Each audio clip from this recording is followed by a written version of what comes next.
Bonjour, donc dans cette vidéo, on va commencer par le premier objectif de notre premier atelier, à savoir la création d'un premier projet Spring Boot. Donc on va lancer STS.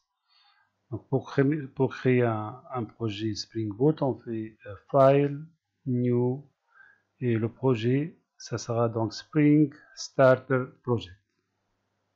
Ça, donc, c'est Spring Boot, on l'appelle ici donc Spring Starter Project. Alors, il me demande ici des paramètres. Alors, le projet, je vais l'appeler tout simplement produit. Donc, produit. Ensuite, alors, je vais essayer de garder le maximum les paramètres, ou bien les paramètres, la configuration par défaut. Ici, il va utiliser Maven. Alors, Maven, c'est un gestionnaire de dépendance Java qui est très connu, très utilisé.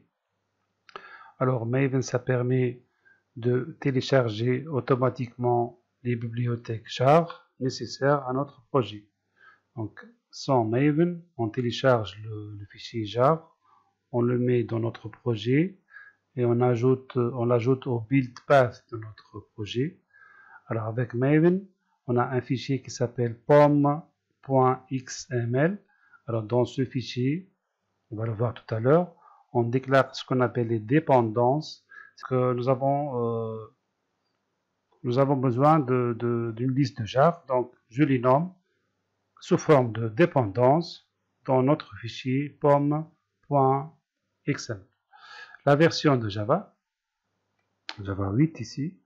Alors, le packaging, j'ai donc soit jar, ça veut dire le résultat de mon projet, ça va être une application jar, Java Archive, ça veut dire une application autonome, Java Desktop, ou bien WAR, ça veut dire Web Archive. Alors, si je génère WAR, j'aurai besoin d'un serveur tel que Tomcat.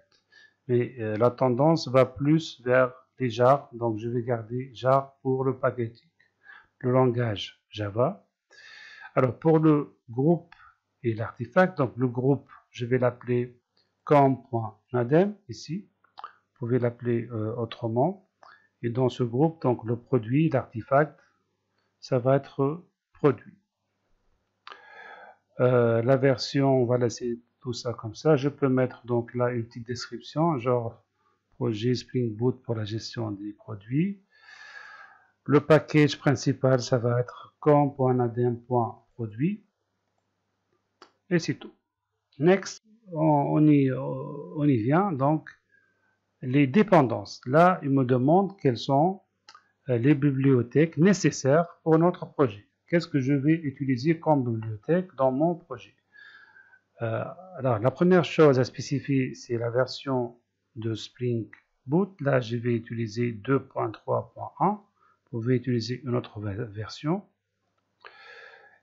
Là, les cases à cocher sont les bibliothèques que j'ai déjà utilisées avec mon STS, donc il les garde. Mais sinon, c'est la première fois que vous utilisez des bibliothèques, des dépendances, on les tape ici. Alors, la première bibliothèque que je vais taper JPA.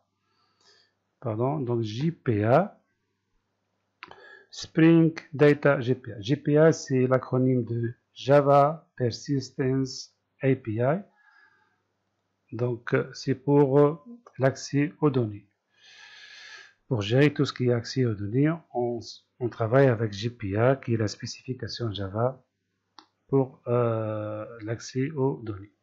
Par la suite, alors les données, je vais les stocker dans une base de données MySQL. Donc, j'aurai besoin de MySQL Driver. Je vais développer en premier lieu, avant de passer au web service, je vais développer une application CRUD Web MVC. Donc, j'aurai besoin de Spring Web. Par la suite, dans les chapitres suivants, on va utiliser les web services, les API REST web services. Donc j'aurai besoin de la dépendance Spring Web Service. Quoi d'autre? Alors j'aurai besoin d'un outil qui s'appelle DevTools. Alors Spring Boot DevTools, c'est un outil qui permet donc de redémarrer le serveur à chaque fois, de redémarrer l'application Spring Boot à chaque fois où je modifie des classes Java. Ça facilite aux développeurs cette tâche. Donc Spring Boot DevTools. Bon, avec ça, je pourrais donc commencer. Bien sûr, si jamais j'aurais besoin, je m'aperçois au cours de mon projet que j'aurais besoin d'autres dépendances, je peux toujours les ajouter à mon fichier pom.xml. Next, finish. Et voilà. Alors là, qu'est-ce qu'il est en train de faire? Alors, il est en train de télécharger Maven. Il est en train de télécharger les jars à partir d'Internet. Il va les déposer dans notre local repository, sur notre machine. Alors, je vais expliquer ça tout à l'heure.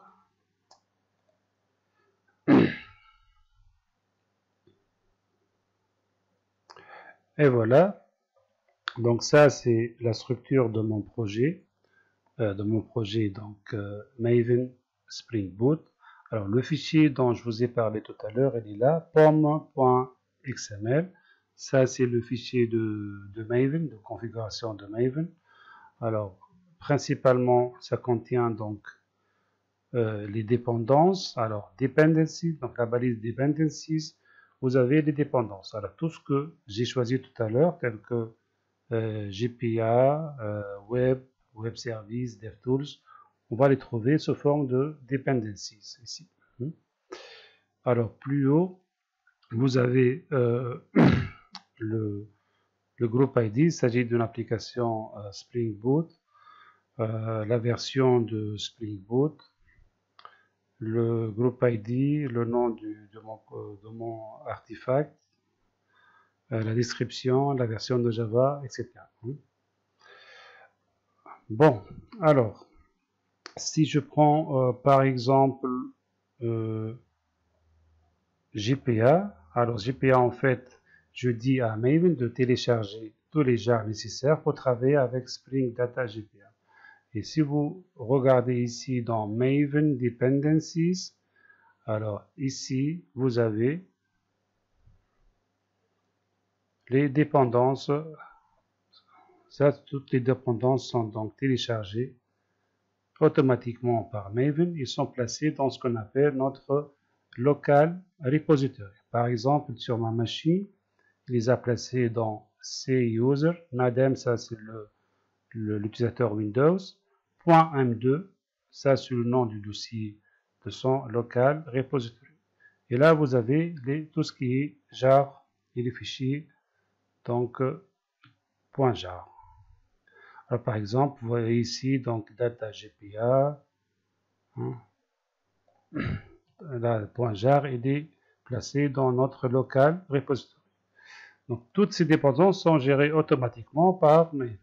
Et si par la suite j'aurais besoin d'une dépendance, je peux chercher c'est quoi la dépendance, et je peux faire un copier-coller et la placer quelque part dans la balise dependencies. Si j'enregistre dans mon fichier, donc il va automatiquement nous la télécharger. Alors, la structure de mon projet, vous avez ici donc le dossier principal src main java. Ça, c'est le package principal de mon application. Donc, tout ce qui est classe, je vais les placer ici. J'ai aussi src main resources. Principalement, j'ai le fichier application.properties. Ça, c'est le fichier, on va mettre les propriétés de notre application. C'est le fichier de configuration de Spring Boot.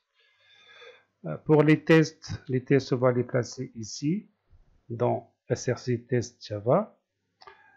Et déjà, il nous propose ici une classe de test. On va y revenir tout à l'heure. Alors, lorsque je vais démarrer tout à l'heure mon application Spring Boot, alors la classe exécutable qui contient le main, ça va être cette classe-là, produit application, et elle contient donc un public static void main. Il va exécuter donc en premier lieu cette ligne, va lancer un run sur l'application. La notation, c'est add Spring Boot application notation pour dire qu'il s'agit d'une application Spring Boot. Donc le point d'accès, le point de départ, c'est d'exécuter cette commande qui va donner suite par la suite à d'autres exécutions. Donc si vous voulez, la classe exécutable principale, c'est produit application.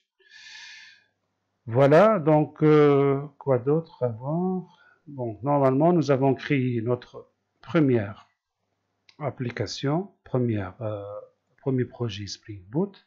Alors, par la suite, on va travailler sur ces dossiers-là, sur le dossier donc Java, où on va créer notre entité, notre repository et tout le nécessaire qu'on verra par la suite. Merci pour votre attention et à tout à l'heure.